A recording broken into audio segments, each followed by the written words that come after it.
Hi friends, நாங்கள் திருச்செந்தூருக்கு போகலான்னு சொல்லிட்டு தான் பஸ் புக் பண்ணியிருந்தோம். இங்கே பாருங்கள், ஏசி கம்பார்ட்மெண்ட் தான் நாங்கள் எடுத்தோம்.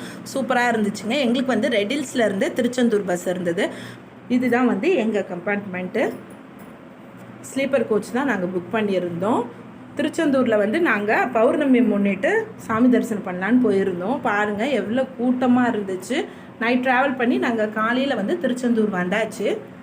வந்த உடனே ஃப்ரெஷ்அப் ஆகிட்டு கோவிலுக்குள்ளே வந்தோம். நைட்டு பௌர்ணமிக்கு வந்து நம்ம கடற்கரையை தங்கணுன்றதுக்காக தான் நானும் என் சிஸ்டர் சங்கீதாவும் வந்திருந்தோம். இங்கே பாருங்கள், கடற்கரையில் வந்து ஒரு கால் வைக்க கூட இடம் இல்லை. எங்கெங்கிருந்தோ வந்து இங்கே வந்து நைட்டு தங்கிட்டு காலையில் வந்து சாமியை தரிசனம் பண்ணிட்டு போகிறாங்க.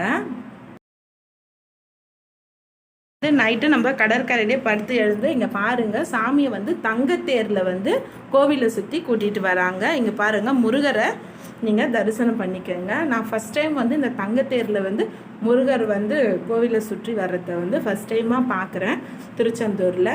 நைட்டு ஸ்டே பண்ணிவிட்டு காலையில் எழுந்து நம்ம பீச்சில் குளிக்கணும். இங்கே பாருங்கள், காலையில் 7-7:30 எவ்வளோ பேர் இருக்காங்கன்ட்டு வந்துகிட்டே இருக்காங்க, போயிட்டே இருக்காங்க. சித்ரா பௌர்ணமியை முன்னிட்டு வந்து கூட்டம் ரொம்ப அதிகமாக இருந்தது. நாங்கள் வந்து கடலில் குளிச்சுட்டு வந்தப்போ பார்த்திங்கன்னா நிறைய பேர் வந்து வெயில் தாங்க முடியாமல் மயக்கம் போட்டு விழுந்துட்டாங்க. அவங்களெல்லாம் பார்த்திங்கன்னா கோவில் நிர்வாகம் வந்து 108 ஆம்புலன்ஸ் மூலயமா அவங்கள ஹாஸ்பிட்டல் எதுவுமே சேஃப்டியாக சேர்த்துட்டு வராங்க.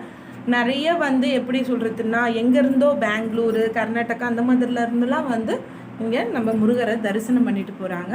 அப்புறம் வந்து லைனில் நிற்கலான்னு பார்த்தோம், ரொம்ப ரஷ்ஷாக இருந்துச்சு. அதையும் மீறி அப்படியே பார்த்துட்டு முருகரை. இது வந்து நாழிக்கிணறு.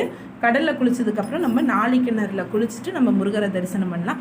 அப்புறமா பார்த்திங்கன்னா அங்கே காலையில் 8 மணிலேருந்து நைட்டு 8 மணி வரைக்கும் வந்து அன்னதானம் போட்டுட்ருக்காங்க. அந்த அன்னதானத்தையும் சாப்பிட்டுட்டு நாங்கள் இப்போ பஸ்ஸில் ஏறிட்டோங்க. இப்போ வந்து நைட்டு வந்து நம்ம பஸ்ஸில் ஏறினோன்னா எங்களுக்கு 12 hour ஆகுது. காலையில் தான் வந்து வீட்டில் கூட்டிகிட்டு வந்து விட்டாங்க. இந்த மாதிரி நீங்களும் திருச்செந்தூர் போயிருந்த எக்ஸ்பீரியன்ஸ் எப்படி இருந்ததுன்னு